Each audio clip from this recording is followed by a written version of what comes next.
Shock Monkey Radio is entertainment for adults, by adults, and the views and opinions expressed here do not reflect upon the sponsors or FXBG Public Radio.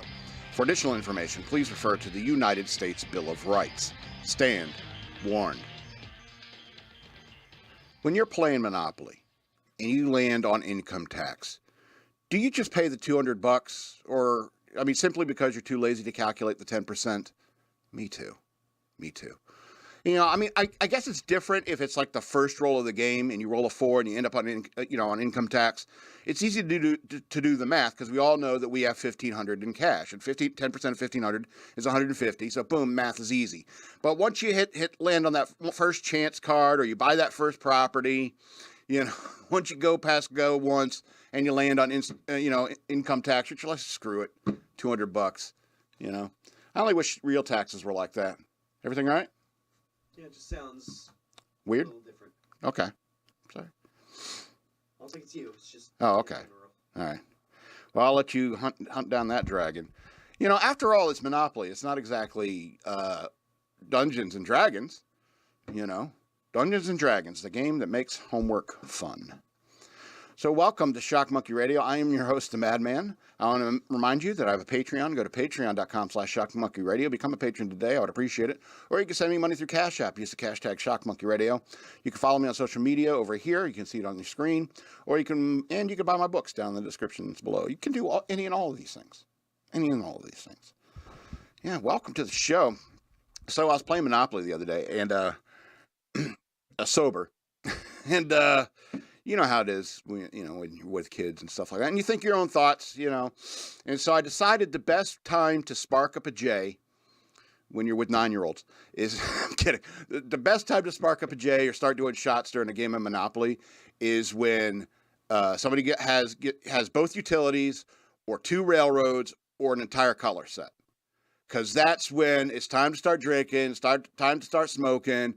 The dealing's going to get crazy. People are going to get frenetic when it comes to their deals because they know there's a monopoly out on the board. It's like, say somebody has Mediterranean and Baltic, somebody has Mediterranean and Baltic, and they're like, it's like, oh, I'm going to start building houses. Houses are really cheap here. Oh, boo. If I land on Baltic, that's $450. I'm going to have to shell out. So people start offering crazy deals to get that color set, crazy deals to get all the railroads or the utilities. So that's what I think is a very good fun point to start introducing chemicals. It's just an observation I had while playing Monopoly sober, because playing Monopoly sober is like living in this world sober. You're just like, what's the point?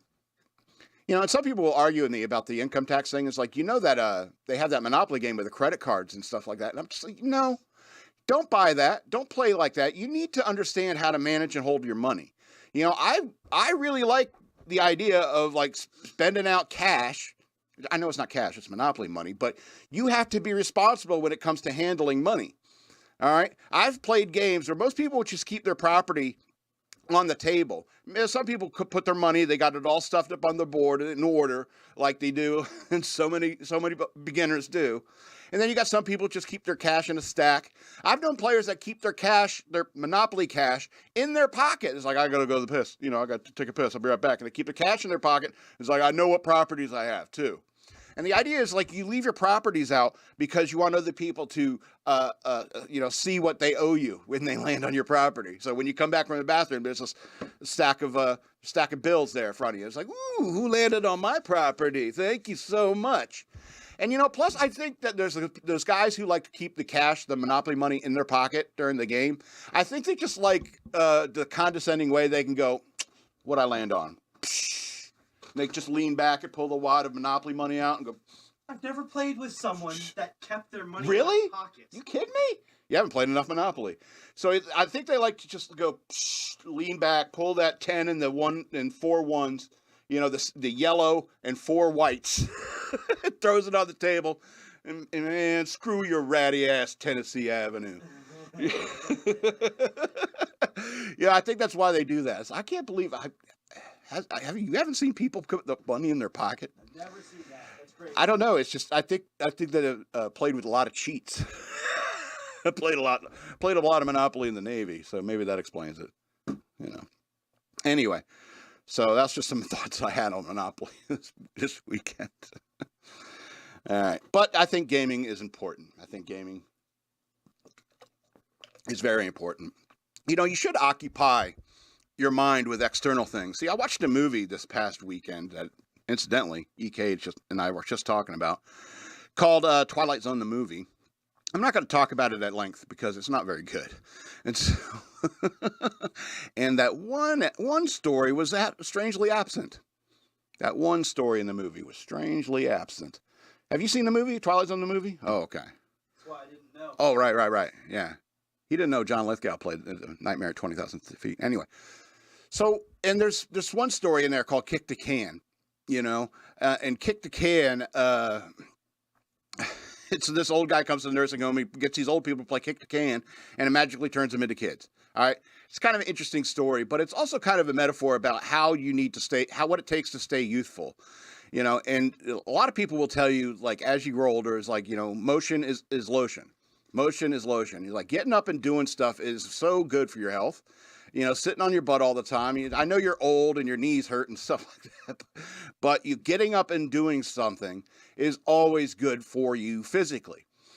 From ages 2 to 102, you know, it's good for you physically. And I know people like, oh, I'm old, you know, I can't move around like that. And it's like, yeah, you can. And even those of us who aren't so old, you know, most of our lives are sitting on our butts in front of a screen. A lot of times, whether it's for work or for entertainment. And so, I mean, people don't, you know, move around like they used to.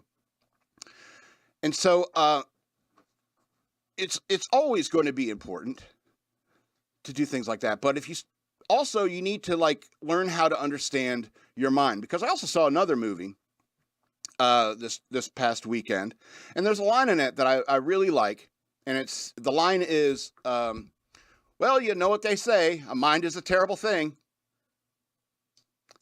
And I have so much respect for a comedy, you know, and to be honest, I think when you use lies to make comedy, that's the easiest way to make comedy. I mean, puns, but I mean, lying to make comedy is easier. But when you say something funny and tell the truth, that's astounding. That's true art.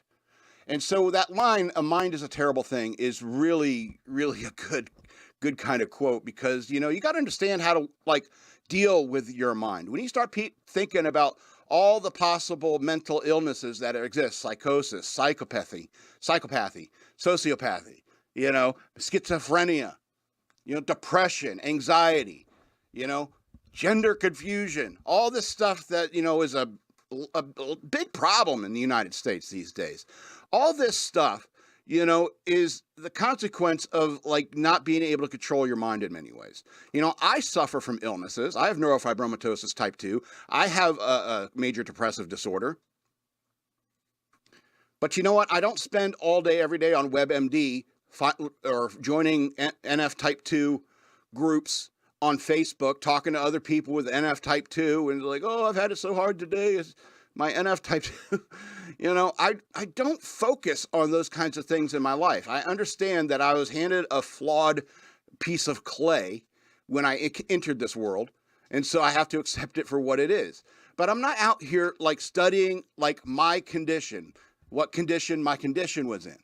You know, it's not like I'm doing that because I find me boring. You should find you boring as well. And you shouldn't dwell on things that are your physical defects, or, you know, it's better for you to dwell on your character defects, because that's something you could change. All right.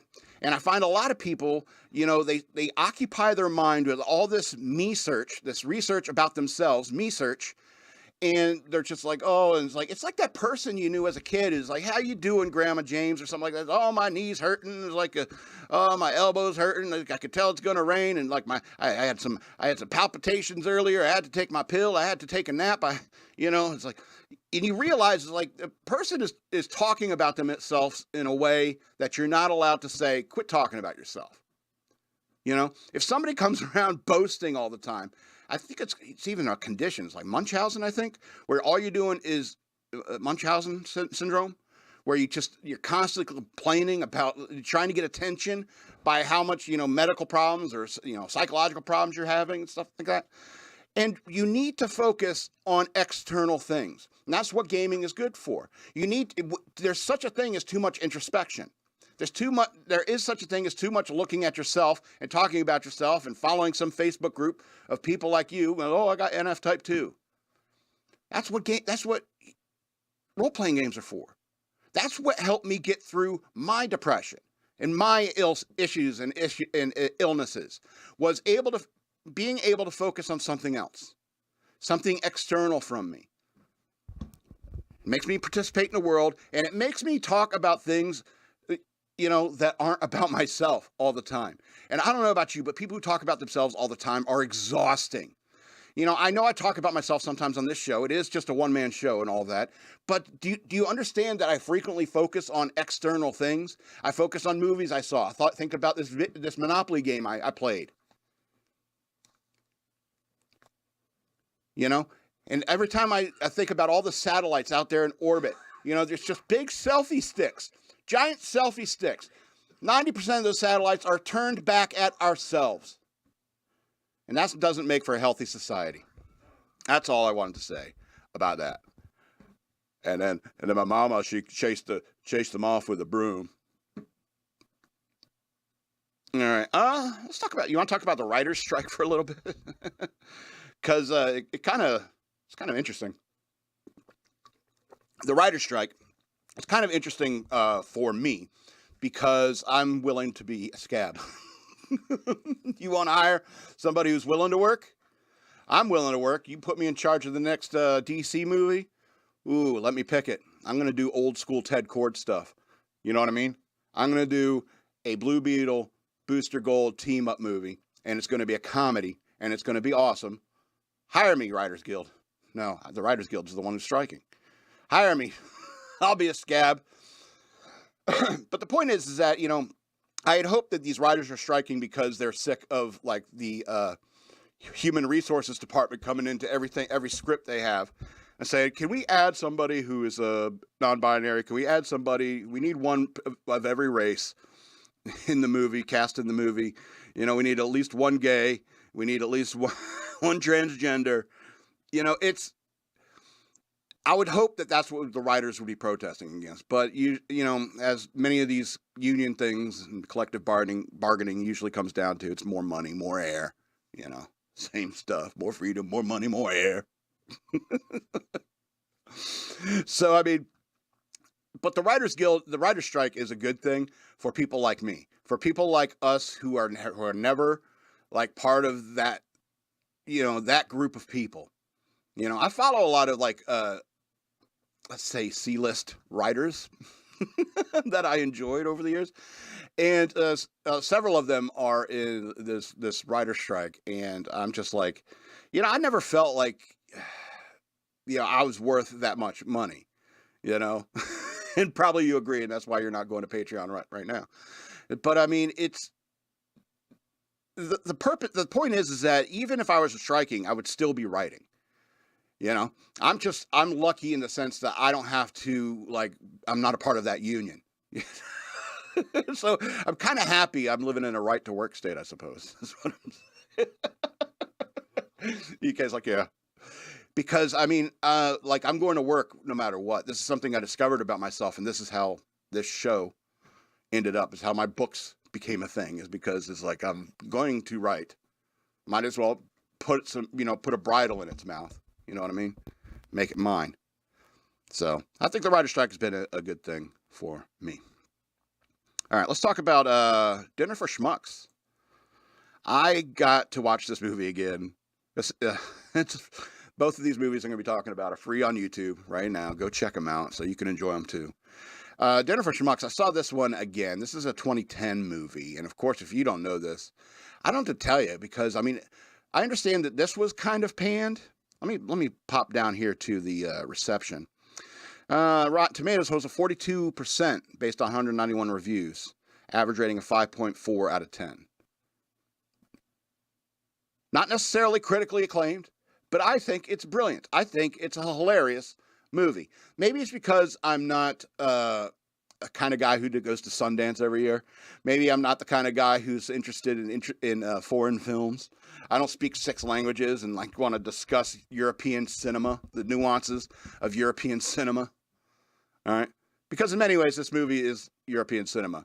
And so maybe I haven't seen Les Dîners de Cons, a French film, the 1988 French film that this is based upon.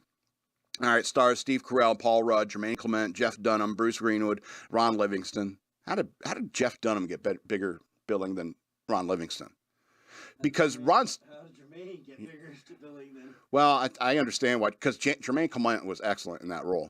And I also think that Ron Livingston was excellent as a D-bag in that role. He played a really good D-bag. Usually he plays, somebody who's kind of relatable, but wow, she's not a hooker. She didn't offer you money. She's not a hooker. If she did ask for money, she did ask for money. So, like, in the movie's filled with jabs like that. Little short, quippy, hilarious dialogue. The scene where Paul Rudd meets Steve Carell's character, where he hits him with his Porsche, right? And the first thing he does, he pops up and is like, wow, is that a Porsche? Wow, I've been hit with a Datsun before, but not a Porsche. He was like, take a picture of it. He was like, I got hit by a Porsche. He was like real excited to get hit by a Porsche. And then they have that conversation where he's like, I would hope not to get insurance involved. And Paul Rudd's like, all right, what'll it take? And Steve Carell's like, $5. And Paul Rudd's like, seriously, what's it going to take? $10. Come on, seriously, what's it going to take, Paul Rudd? And Steve Carell's like, all right, how much you want? How much is it going to take? How much do you want? $100. So he starts offering Paul Rudd money, and he's like, I don't want $100. $1,000. No, I don't want your money. Fine, $10,000. Paul Rudd just gives it, fine, I'll take $10,000. He goes, oh, I don't have $10,000, And it's full of hilarious interactions of people like that, if you haven't seen this movie. And it's like, first of all, the character that Steve Carell plays is like, how does a person live this long on Earth? That's the question you got to ask yourself, because his character is just so over the top. Are you going to spoil the movie? I'm not going to spoil Dinner for Schmucks. You need to... You know why that guy survived. I know why he survives. All right, fine. But I guess I'm not going to spoil the movie. I'm going to talk about something, about what it's really about. It's Dinner for Schmucks. It's these rich jerks who live in, their, their not studio apartments, their penthouse apartments.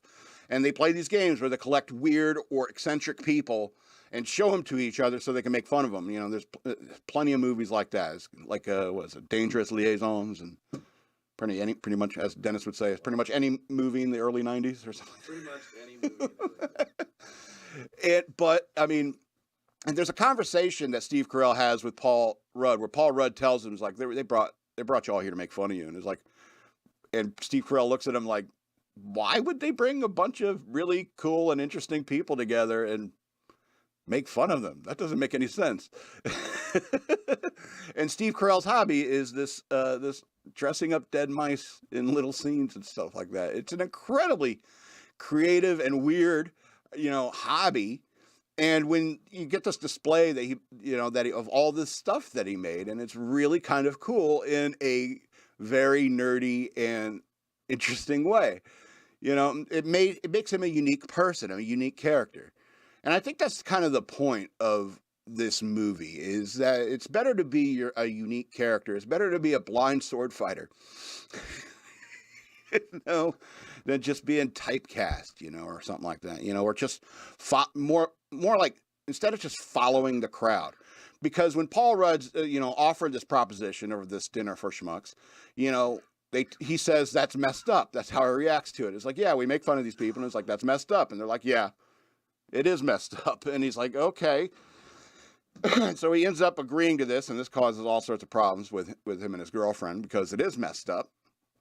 But at the same time, he's learning a lot about this guy, Steve Carell. He's got a sad story about his life and so forth. And it's endearing, And at the end of the day, it's like, people are weird, and the most interesting people you're gonna meet in this world, in this entire world, are people who don't follow the pack. Do you understand what I'm getting at? I watch Gavin McInnes because he was the kind of guy who didn't follow the pack when I was a kid. He's 7 years older than me. He was the kind of kid I looked up to. I was too young for the punk movement. There's no way my mom would have let me go to those concerts. Plus, I was figure skating at the time because my mom wouldn't let me play hockey. So, I mean, it's people who don't fit the mold tend to be higher quality people. You know, even if they stink of formaldehyde and brute, even if they like get things confused. Oh, I thought the dinner's tomorrow. It's like, no, I'm pretty sure it's tonight. No, I made the plans. I told you when it was. It's tomorrow. It's like, agree to disagree, you know? And the whole thing with him, and like he gets on his friend, Paul Rudd goes in the back to get the back brace, and he goes there's like chat popping up on the guy's computer, and he just sits down and starts chatting with some stranger as him. It's like, who does that? And that creates all sorts of interest. Well, I think it kind of creates a good situation for Steve Carell's character, because he got to meet Lucy Punch, and she is hot and hilarious in that movie. And Jermaine Clement, his character, he just really sunk his teeth into the ego of that what was his name? Kieran. Yeah, Kieran character. I love that line with Paul Rudd when he comes into the gallery at his show, and he's like, "Wow, they're so big, and you're in all of them." And he really sinks his teeth into that parting line with Jermaine Clement, where Steve Carell accidentally caters to Kieran's ego, and he's like, he's right, Julie. This love of ours will burn the universe. It'll burn the universe. But she lost her job anyway. I'm not trying to spoil it. It's an excellent movie. I think you should watch it. EK is laughing and smiling. He knows it's a really good movie. So I give it 10 of 13 stars. What would you give it? I mean, you think you trust my rating system? Okay. I think 10 of 13 is pretty good. 10 of 13 is pretty good. All right, Dinner for Schmucks. Highly recommended. Mind is a terrible thing. To waste. To waste what? To waste what? Well, it's the first joke of that is like, you may say I'm a dreamer, but I'm not. The only one. The only one what? Huh? I don't the idea of screwing up a colloquialism has always been funny. Yeah. You know, it's always been funny. Anyway. So let's go to A Dark Place, which is actually a movie called A Dark Place. Also free to watch on YouTube. I highly recommend this one. First of all, it's got two titles. It's also titled Steel Country. So I guess because since it's a American / British film, it may have a different, depending on the country, has a different title. But that will reflect in the review, the rating.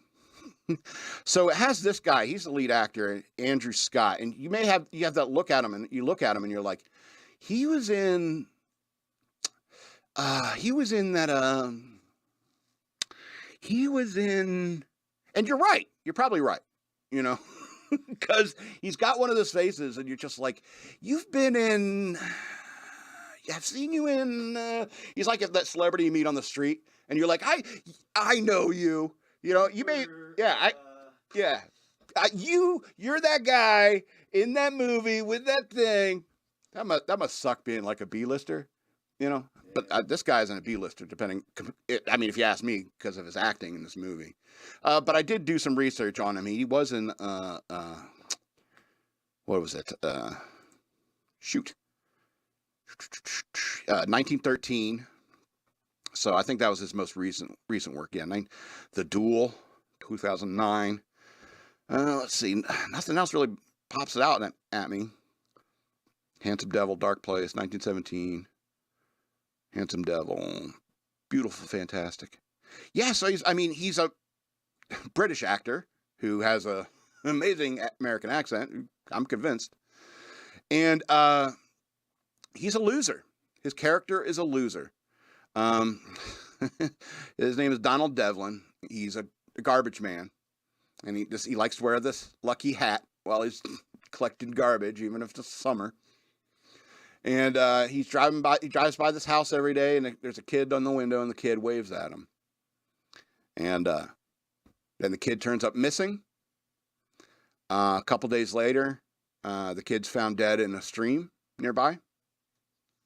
And so this garbage man, who's a loser, and you find out through the course of the movie how much of a loser he is. I'm not trying to be mean, all right?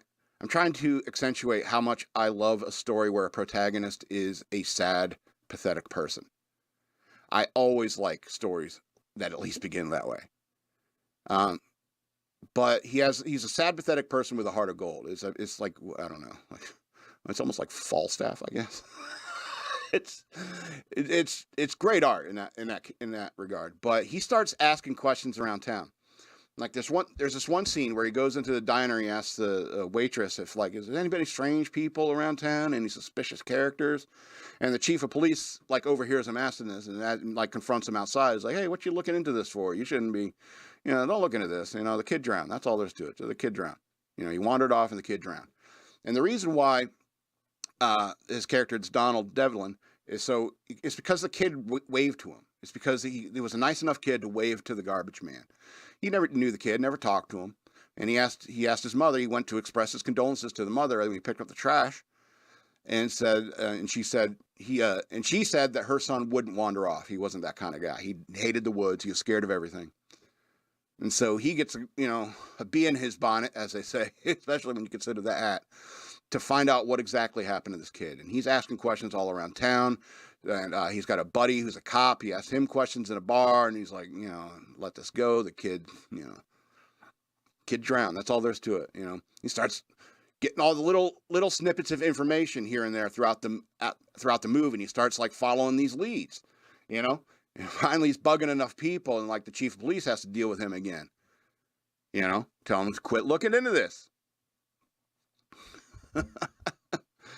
And it gets rough sometimes, but I don't want to spoil it. All right, but let's talk about what a loser he is. Eric's little ass. Yeah, let's talk about that. He takes care of his very sick mother, who's in a wheelchair, and he takes care of her, lives with her. And he has a daughter with this girl that he thinks he has a relationship with. But later in the movie, they have an argument where she's like, you think we have this relationship? You think that we had this we dated for a while. We had a one-night stand. We were both drunk, and I'm pro-life. So, basically. You find out is everything he's built in his head about because he thinks he's going to marry this woman. It's one day me and the mom of my daughter are going to get together, which is a very noble thing. For a man to want, to marry the mother of his daughter. But the fact of the matter is that he is a loser. He knows a loser. He finds out the truth of the matter, and without ruining it, it's the most graceful ending to a movie like this I've ever seen. It's incredibly graceful and satisfying, and I cannot recommend A Dark Place enough. 12 of 13 stars. If it's called A Dark Place, because The Steel Country, that's a crappy title. That's 11, 13 stars. Anyway. All right, let's go ahead and get into the news worth knowing. A little bit early, a little bit ahead schedule. That's all right. All right, obviously it's a hurricane. Talking about that first. I don't know about you, but I got plenty of, lots of friends. Story of the hurricane. Huh? Here comes the story of the hurricane. Here comes the story of the hurricane. But, I have a lot of friends. I have family down in that area. Keep your prayers going for them and all those people down there because there's lots of power outages. Big storm. Idalia is coming through. She's coming through Alabama and Georgia. Idalia's coming. I'm sorry to make light of it. So Idalia makes landfall over Florida's Big Bend in a Category 3. That's where the Panhandle meets the Florida Peninsula, I suppose. All right. Hundreds of thousands without power. Whoa, floodwaters way high. Okay, Hurricane Idalia. It's like I got to do a southern accent to say that name. Hurricane Idalia.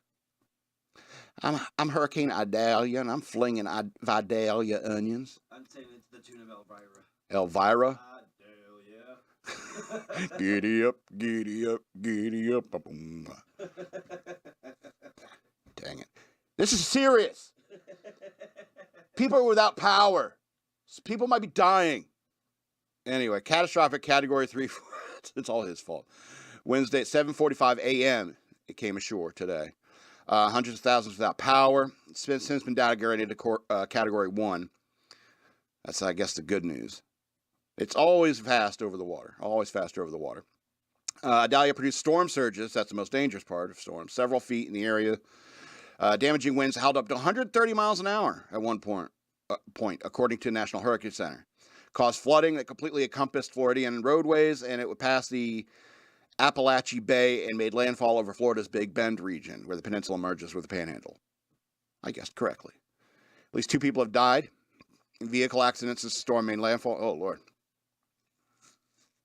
Now I'm worried. According to Florida Highway Patrol, in Pasco County, 40-year-old male lost control of his Ford Ranger and collided into a tree after driving too fast for the weather conditions. Yes. Holy cow. I was telling EK, it's like I'm watching a lot of police chase videos on YouTube and stuff like that.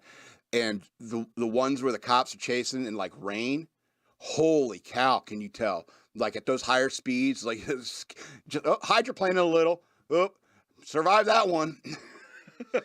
And I've been there. I've hydroplaned at higher speeds when it's raining and stuff like that. And when you gain control again, you're like, holy cow, I thought I was done. This is it. This is how it ends. Yeah, this is how it ends. Anyway. All right, so another one died in Alachua County after his Toyota Tacoma plunged into a ditch and crashed into a nearby tree line. Oof. Storm has been impacting Gainesville, Jacksonville, Tallahassee, Dowling Park, Lake City, Cedar Key, Chiefland, Newberry, Cross City, Apalachicola,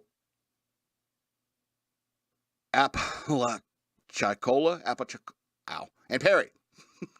Impact will be felt Orlando, Spring Hill, Lake Placid, Tampa, Sarasota. All right, 11 a.m. Wednesday, storm is category 1, sustained winds of 90 miles an hour. The impact is being felt in Georgia, according to the National Oceanic NOAA. Authorities continue to urge caution. Despite the slight decline, the storm remains dangerous and potentially life-threatening. Yes, I mean, it's still a category 1, 90-mile-an-hour winds. Over 270,000 Florida residents and only 60,000 Georgia residents are without power as of Wednesday morning, according to poweroutage.us. As you'd imagine, the counties that have the highest percentage of power outage are the counties that have the main pathway of the storm. Florida Governor Ron DeSantis said in a midday press conference, counties like Dixie Levy, Taylor, Suwannee, Madison, Jefferson, and Columbia. And I suppose I don't need to read all the counties and stuff like that. It's not like you guys have internet and coming to me for information on the storm. It's like, we'll just put on shockmonkeyradio. Wait for him to get to it. Yeah, it's, I don't know, maybe after he stops talking about Monopoly or some movie he saw. Just maybe after he talks about Dinner for Schmucks. I hope not. Anyway, so keep all those people in your thoughts and prayers. You know, if you're able to help. I, however, cannot, and it stinks because I have some family down there. I have some friends down there. I even have some YouTube follows down there. So I hope they're all safe. Hope they're all being safe. It's funny, YouTube, like social media like YouTube, it's like, I comment on videos frequently, and some of my favorite channels, I comment on them a lot, and it's like, you feel like they're your friends, and they're not. They don't know you from Adam. Anyway, you're just happy whenever you get a heart from them. Anyway, that's why I give them out so haphazardly. Have some joy. Have some joy. I get insults. Yeah, insults. I get tons of insults on BitChute videos. Weird. I love them. I like them. I comment on them. Thanks. Thanks for watching and commenting. You think I'm ugly and racist. Thank you. You still get the view. Thanks for the view. Yeah. Tell all your friends how much you hate me. How it started so popular. Yeah. More people listened. Exactly. Wanted to see what he was going to say next because they wanted to hate him and they supported him. Exactly. All right, let's talk about this Gadsden patch controversy that's been going on today that EK heard nothing about today. So, 12-year-old boy who got in trouble for wearing a Gadsden flag patch wins victory over the school in a report. Glad I already muted this. All right. 12-year-old Colorado boy just won a major victory against his school after a video of him being removed from class for displaying a Gadsden flag patch on his backpack went viral this week. Connor Boyack, education expert and president of Libertas Institute in Utah, released a screenshot of the Vanguard School Board of Directors allowing Jaden to, quote, attend school with the Gadsden flag patch visible on his backpack. Quote, "We won," Boyack wrote on Tuesday on X, formerly known as Twitter. Everyone's doing that on X, formerly known as Twitter. It's like, why you got to be like Prince? The social media platform formerly known the social media platform formerly known as Twitter. Let this be a lesson. Document your encounters with government employees. Had Jaden's mom not recorded this video, this wouldn't have got nearly the attention it did. I agree. All right. The employee for the school said via email that the patch was disruptive to the classroom environment and has origins in slavery. You know, if something that was invented while slavery existed, does that mean we shouldn't use it? So goodbye math. Goodbye. How about anything that was built upon stuff we learned while slavery existed? So we got to go back to nothing. All right, everyone, power off your computers, your phones, walk out into the woods. Best of luck. The Gadsden flag actually originates from the American Revolution as the symbol for the 13 colonies' fight against British tyrannical rule. Boyack shared the video with the original video of Jaden, who was, quote, kicked out of class in Colorado Springs on Monday. The video's gained over 8,900,000 views. Yeah. I would like one of those. Just one of those. That'd be nice. Video opens with Jaden, his mother, and an unnamed school administrator who is good. You're going to see her face a lot in the next coming months or so because the new meme just dropped. All right. Somebody did screen capture. The new meme just dropped. New meme. It's probably like a new meme update. Yeah. So the staff member says, so the reason that they do not want the flag, the reason that we don't want the flag displayed is due to its origins with slavery and the slave trade. Jaden's mother pushed back on the decision, saying, yeah, it has nothing to do with slavery. That's like the Revolutionary War patch. You could tell it's women talking. Yeah, it has nothing to do with slavery. That's like the Revolutionary War patch that was displayed when they were fighting the British. She asked if maybe the woman was mistaking it for the Confederate flag. From Vanguard's founding, we have proudly supported our Constitution, the Bill of Rights, and the ordered liberty that all Americans have enjoyed for almost 250 years, the purported email says. The Vanguard School recognizes the historical significance of the Gadsden flag and its place in history. This incident is an occasion for us to reaffirm our deep commitment to the classical education in support of these American principles. Wow. You don't say. Maybe you should, I don't know this kind of stuff. Make sure teachers know. Make sure your teachers and administrators know this kind of stuff. Anyway, the school released a comment to local news outlet KOAA News on Tuesday. There has been a national media attention on our charter school, the Vanguard School, related to a student having a Gadsden flag on his backpack. Unfortunately, the story is incomplete. The patch in question was part of a half dozen other patches of semi-automatic weapons. The student has removed the semi-automatic patches, and as a school district, will continue to ensure all students and employees can learn to work in a safe and nurturing environment. The student returned to class without incident after removing the patches of semi-automatic weapons from the backpack. The Vanguard School of Harrison School District 2 worked in collaboration to resolve this matter. I see. He came in with a bunch of guns on his backpack. I think that should be allowed, by the way. It should be in the first line of the story. Yeah, it should be also mentioned ahead of time. But the point is that you shouldn't push that one further. You know, I think I can agree that kids shouldn't have that kind of stuff on their backpack. I can agree with that. No guns. But the Gadsden flag, that was an administrator pushing one too far. You know, and that was the problem, if you ask me. If it were up to me, I would say kids can have patches of guns on the thing. They can even have patches of the Confederate flag if they like, if you ask me. But I'm not making those decisions because I'm a true free speech absolutist in that regard. All right? And sorry, guns exist. Sorry about reminding you about them. Sorry, the Confederacy once existed. Sorry about reminding you of it. You know, it's about the tyranny of the big government. That's what the Confederate flag was all about. It's about the tyranny of the big government. Granted, it was about a stupid issue to fight the big government on, but that's what it's about. Anyway.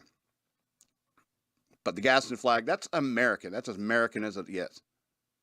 America.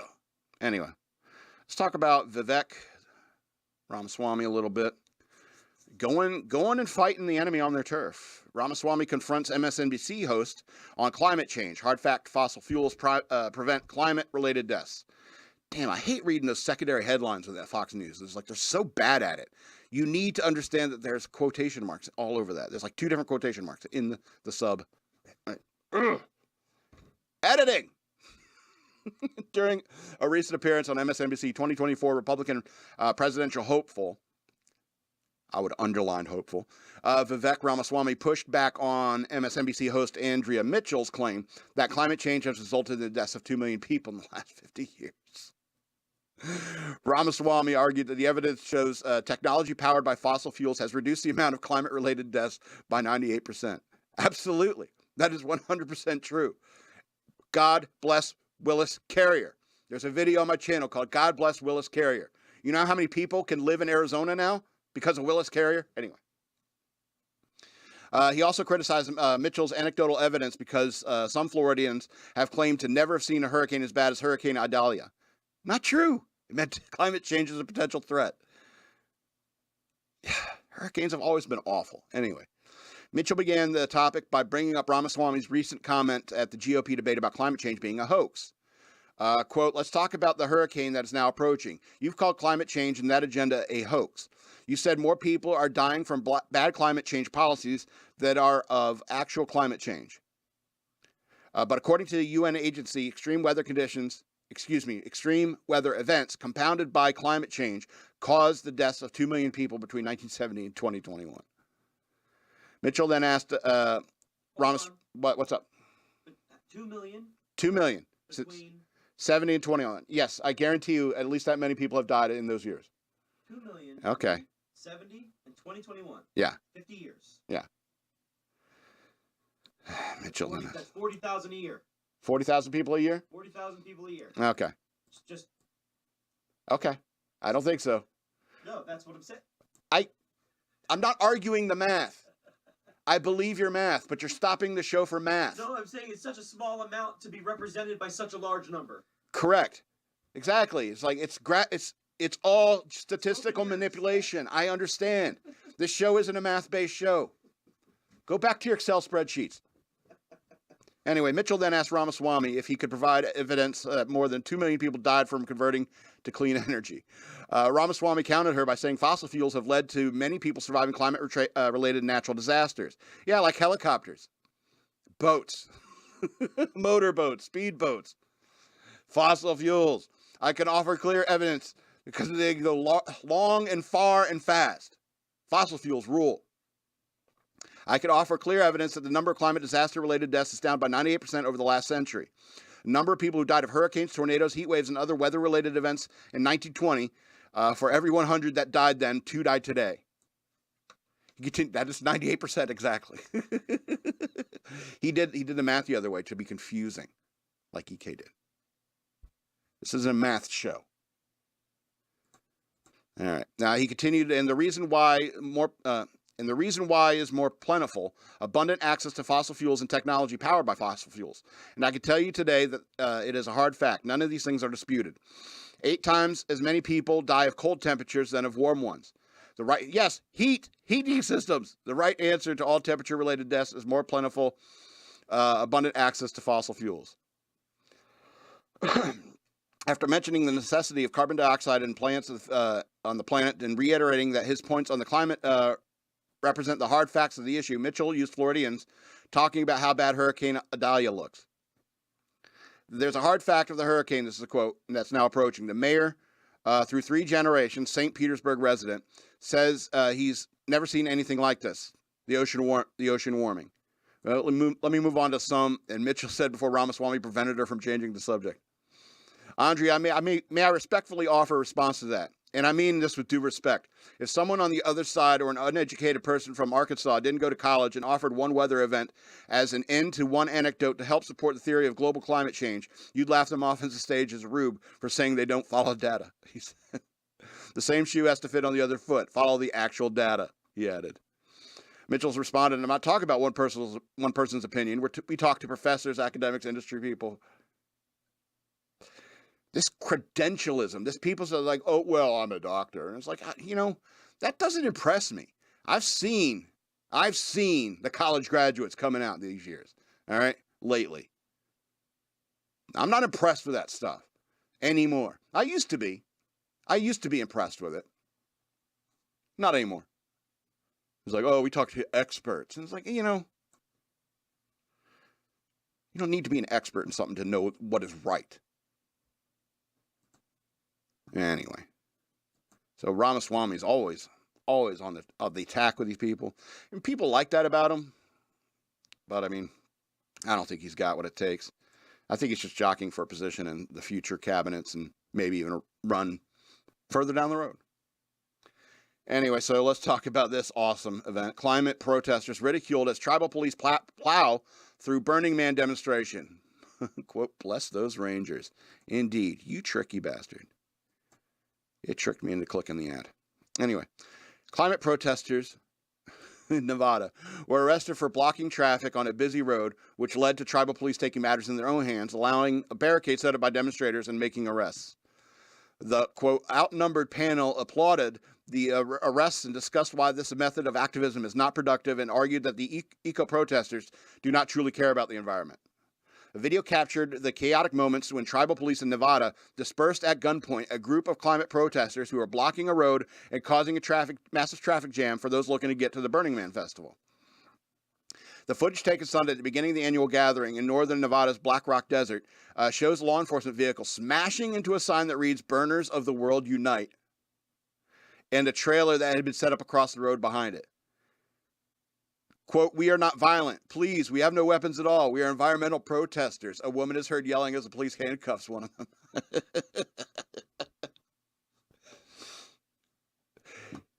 I'm sorry, you are violent, Blocking, yeah.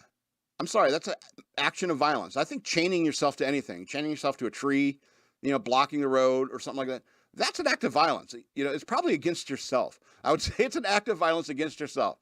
And that's why, like, when somebody slams into you, I don't feel like that bad. I hate to say it, but I mean, there's a bunch of protesters in the street and they start swarming your car and you take off. I get it. But the point is that what you're doing when you're blocking traffic is an act of violence. All right, please. We have no weapons at all. We are environmental protesters. Oh, well, since you're environmental protesters, you can just keep going, doing whatever the hell you want.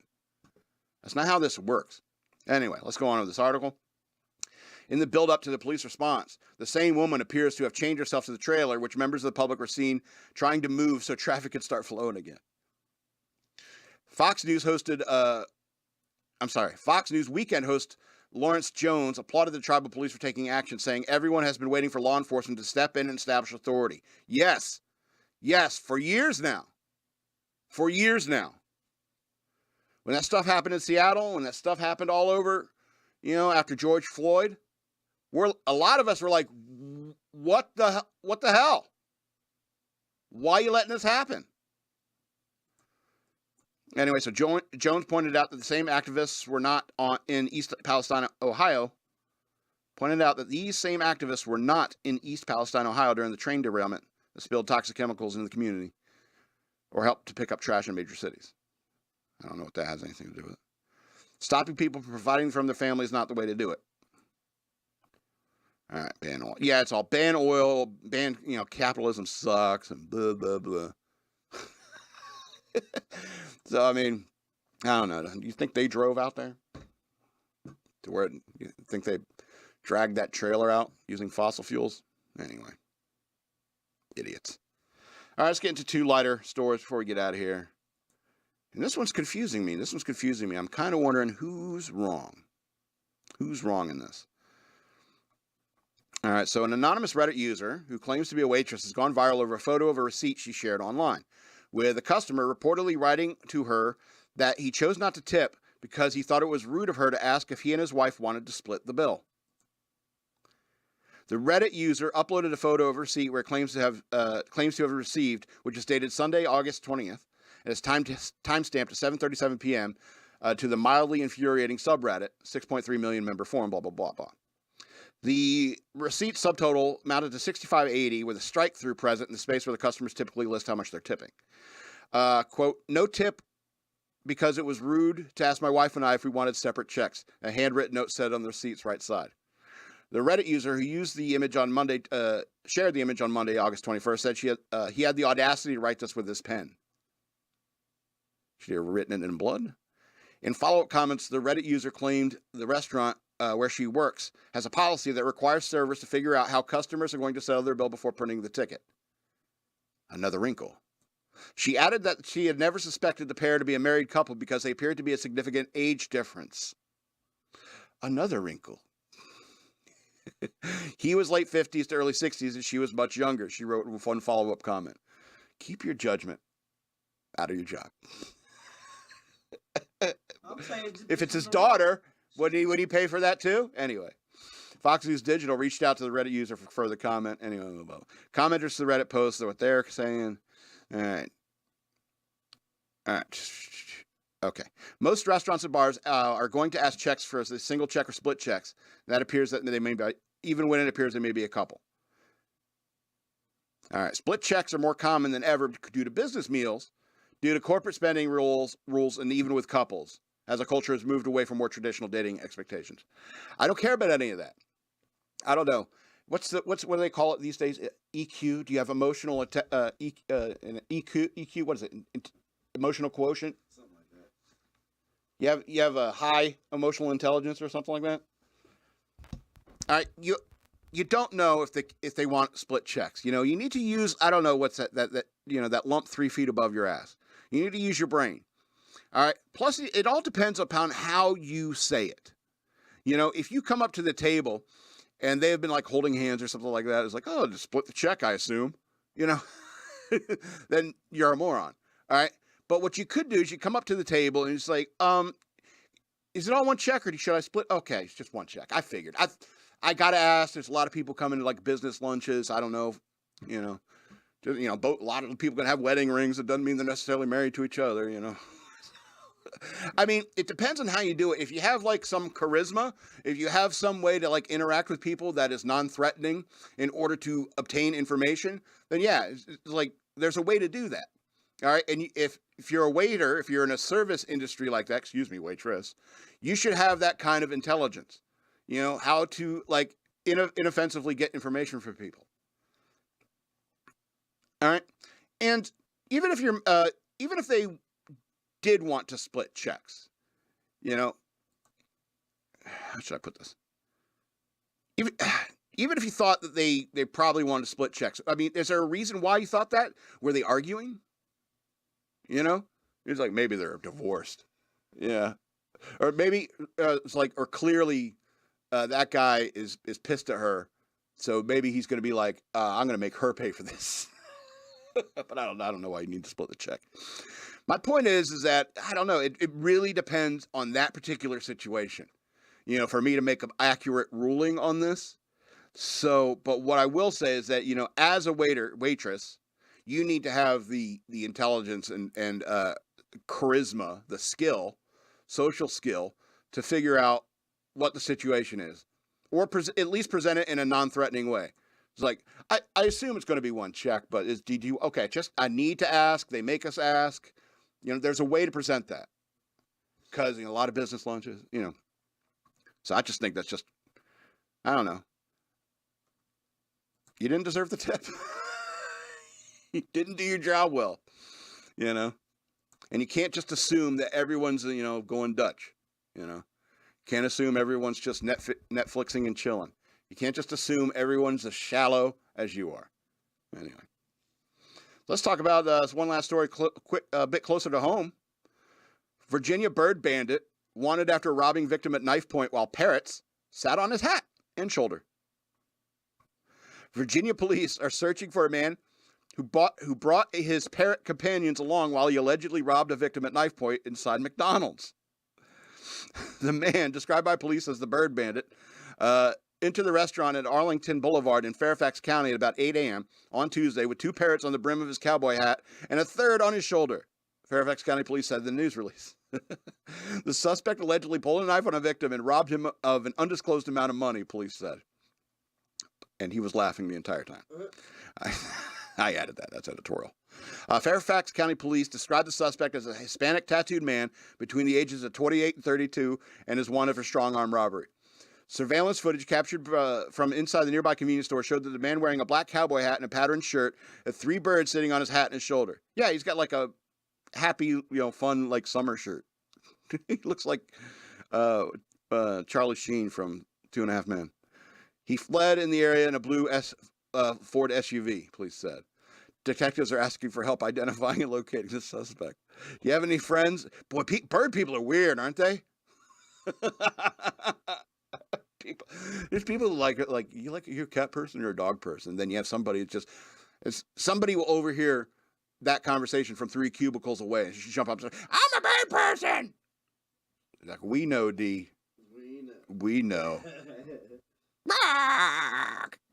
Yeah, bird people are weird. I had this one that I worked with, and I'd frequently have to call her at home and stuff like that.